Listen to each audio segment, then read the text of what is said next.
Wassalamualaikum warahmatullahi wabarakatuh. Perkenalkan, nama saya Mistawati. Di sini saya akan mempresentasikan tentang biologi sel.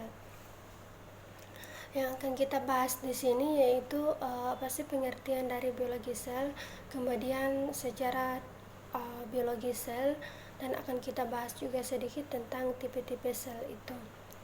Nah, sekarang untuk tidak membuang waktu, kita langsung saja masuk dalam pembahasan tentang pengertian sel.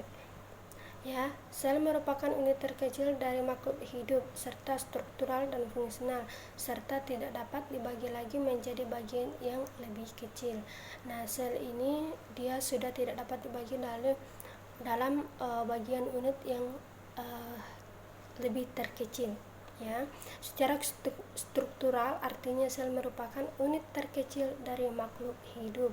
Sedangkan secara fungsional artinya sel memiliki kemampuan untuk dapat melakukan berbagai proses kehidupan seperti perombakan, sintesis, respirasi, dan lain-lain. Jadi itulah pengertian tentang sel. Selanjutnya kita akan bahas tentang sejarah sel.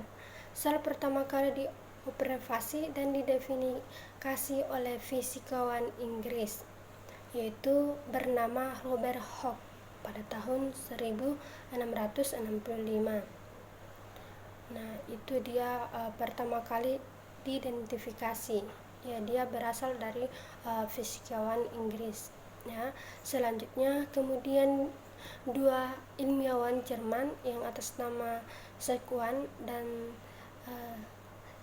Schleiden mengemukakan prinsipnya dasar baru pada tahun 1893.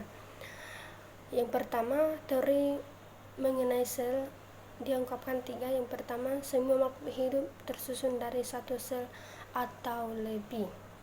Kemudian yang kedua, sel adalah unit dasar dari struktur dan fungsi pada makhluk hidup. Kemudian yang ketiga, sel-sel lain berasal dari proses pengadaan atau replikasi sel yang telah ada sebelumnya. Nah, itulah sejarah mengenai sel.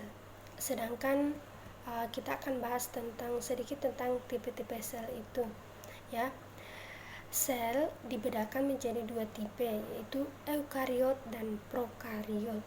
Tipe sel eukariot merupakan sel yang memiliki inti sel nukleus, sementara prokariot dikenal sebagai sel yang tidak memiliki nukleus. Ya, jadi di sini juga kita akan bahas sedikit tentang ukuran dan lain-lainnya. Ya, pertama kita akan bahas tentang eukariot. Nah, eukariot ini ukurannya sel bersekitar antara 10 sampai 100 mikron. Kemudian struktur sel yang kompleks atau organel sel dan multiseluler. Kemudian reproduksi secara mitosis atau sel tubuh maupun meiosis atau sel kelamin. Kemudian dapat bersifat autotrof dan heterotrof. Sedangkan prokariot ialah ukurannya sel bersekitar antara 1 sampai 10 mikron, uniseluler yang membentuk kolonel atau filamen. Bentuk sel terdiri dari bulat, batang, dan datar. Kemudian ada yang bersifat autotrof atau heterotrof. Kemudian reproduksi secara aseksual, pembelahan biner, transformasi, kejugali, dan traduksi. Nah, itu dia tentang prokariot sel. Ya, kemudian sedikit kita akan bahas tentang struktur sel. Ya, sel memiliki tiga struktur utama, yaitu membran sel, sitoplasma, dan organel sel. Berdasarkan strukturnya, sel dibedakan menjadi sel prokariot dan sel eukariot. Nah, sel prokariot dan sel eukariot itu memiliki perbedaan, yaitu perbedaannya pada sel prokariot tidak memiliki membran inti, sedangkan sel eukariot memiliki membran inti. Kemudian sel prokariot tidak memiliki sistem endomembran, sedangkan eukariot memiliki sistem endomembran. Kemudian ketiga, sel prokariot hanya terdapat pada kingdom Archaebacteria dan Eubacteria, sedangkan pada eukariot terdapat pada kingdom Protista, fungsi plantae, dan Animalia.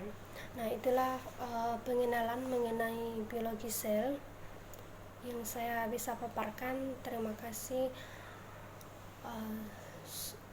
atas waktunya, dan saya mengucapkan mohon maaf apabila ada kata-kata yang kurang jelas, dan semoga presentasi ini bermanfaat untuk kita semua.